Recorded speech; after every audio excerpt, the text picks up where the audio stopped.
रूप की परंपरा है, रूप प्रधान, प्राणावस्था गुण प्रधान, और जीवावस्था स्वभाव प्रधान, और मानव है धर्म प्रधान। जबकि चारों विभक्ति रहते हैं। पदार्थावस्था में अस्तित्व धर्म, जीवावस्था में अस्तित्व पुष्टि धर्म, और जीवावस्था में अस्तित्व पुष्टि आशा धर्म, और ज्ञानावस्था में अस्तित्व पुष्टि आशा सहित सुख धर्म। इतने तो बात।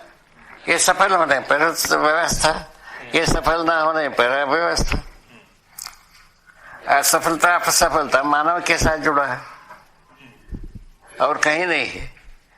अब इसको थोड़ा और स्पष्ट करिए। पदार्थावस्था रूप की परंपरा, रूप प्रधान पहचान प्रदेश के साथ जुड़ा है। ये सूत्र रूप के आधार पर पहचानता है क्या चीज को, रूप गुण स्वभाव धर्म को। जीवा प्राणावस्था में गुण प्रधान विधि से रूप स्वभाव धर्म को पहचानता है। जीवावस्था में स्वभाव के आधार पर तो वो बाकी बात को पहचानता है। मानव में सुख प्रधान विधि से बाकी बात को पहचानता है। तो पदार्थ अवस्था रूप प्रधान विधि से मानव पहचानता है। वही रेफरेंस को छोड़ देते हैं। तो जैसे काठ का दरवाजा है, ये इसको जो रूप के आधार पर दरवाजा है तो लकड़ी।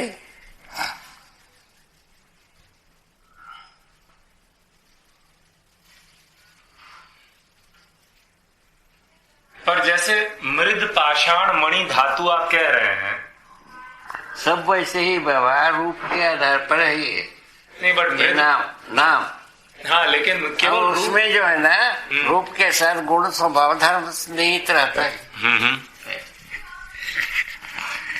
मानव पहचानने की प्रक्रिया को बताया। हाँ ठीक है। तो आप कहीं ना कहीं कह रहे हैं उसकी प्रधानता हो जाती है। एक्चुअली प्राणावस्था में गुण तो समझ में आता है, वो अविभाज्य रूप में सब है। हाँ है तो सब, किंतु मनुष्य जो पहचानने की क्रम है, पदार्थावस्था को रूप प्रधान विधि से रूप गुण स्वभाव धर्म को पहचानता है, पूरा पहचानता है। प्राणावस्था में दूसरा, तीसरा अवस्था से में, चौथे में, मानव में पहचानने की विधि। पहचान तभी हो पाता है, अन्यथा होता ही नहीं।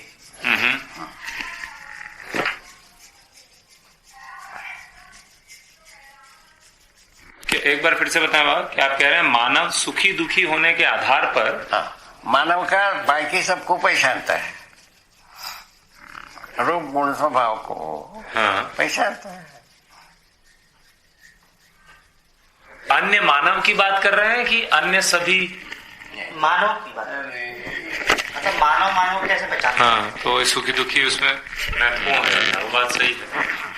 की चीज वही है, मतलब अगर पहचानना है, पर पदार्थ में रूप वाली बात पूरी स्पष्ट नहीं है। पहले भी मैंने ये पूछा है, यहाँ पे आके अटकती है।